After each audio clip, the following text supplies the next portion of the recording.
So first off, weekend in Utah. Tell me a little bit about that weekend. Yeah, I think definitely was a struggle on our side of things. I think both Southern Utah and Utah Tech did a really, really good job of executing their game plan. Southern Utah played a phenomenal game against us, and so did Utah Tech. And I thought our girls had some points and times where they did really good things. We're just needing to piece them together to get the results that we want.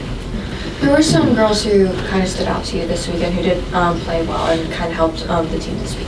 Yeah, so for in our first game, London had a phenomenal game. I mean, our right sides are really dominating right now, and I thought they did a really good job in both the games of making sure that they were available, and they were. And I mean, first game, London did her job. In the second game, Jada did hers, and she hit over 500. And so, and it's not saying that anybody else didn't do their jobs. Middle did their jobs just as much as anybody else. They're still hitting above 300, and good job. But whenever you have right sides that hit above 500, you just get pretty excited.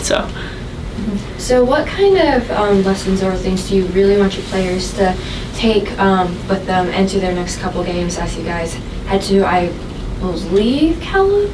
Yeah, we go to Cal Baptist on Thursday. And then you'll be back in Abilene on Saturday. So much fun. Quick turnaround. So what do you really want your players to take into that? So a lot of it is just having that goldfish mentality. I mean, having that short memory span and learning how to respond. We talked about this morning in our practice. It's like you go in your first test with your professors and you don't know how they test. You don't know what's going to happen in the test. You can do really good or really bad, but after your first test, you always respond really well. You don't stay with the same tactics. So, and you always respond and you move on and you grow and that kind of stuff. So having that same kind of mentality, 10-second memory, move on, learn, develop, and continue to grow from each and every one of them. And I think going out and having our first trip in Utah and understanding the feeling of being a little bit tired from travel, that kind of stuff will help us understand, especially when we go to California and come back home. We have more recovery time between the games, but at the same time, we still have to get off the bus and have to respond in a good way.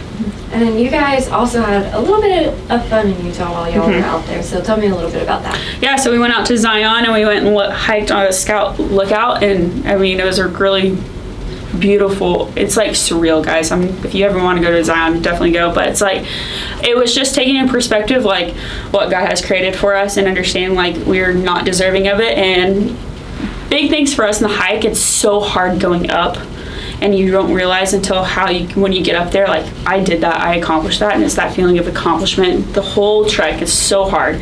I mean, it's like zigzaggy, it's 2 miles up, and it's like straight up, and you're like, okay, this is tough. But having them understand, like, we got to the top, we survived this, look how beautiful it is, this is what it's all about, and maybe taking those little lessons into the game next time. So, Thanks, Coach.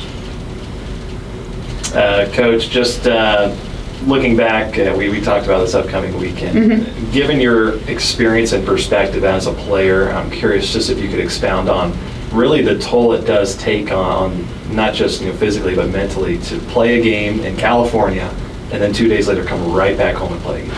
Yeah, so I thought we did a good job with planning this one because we have a football game, which is great, but that helped push our game a little bit further back. So we have, about 48 hours from when we play to play again, which is going to be good for our bodies and recovery.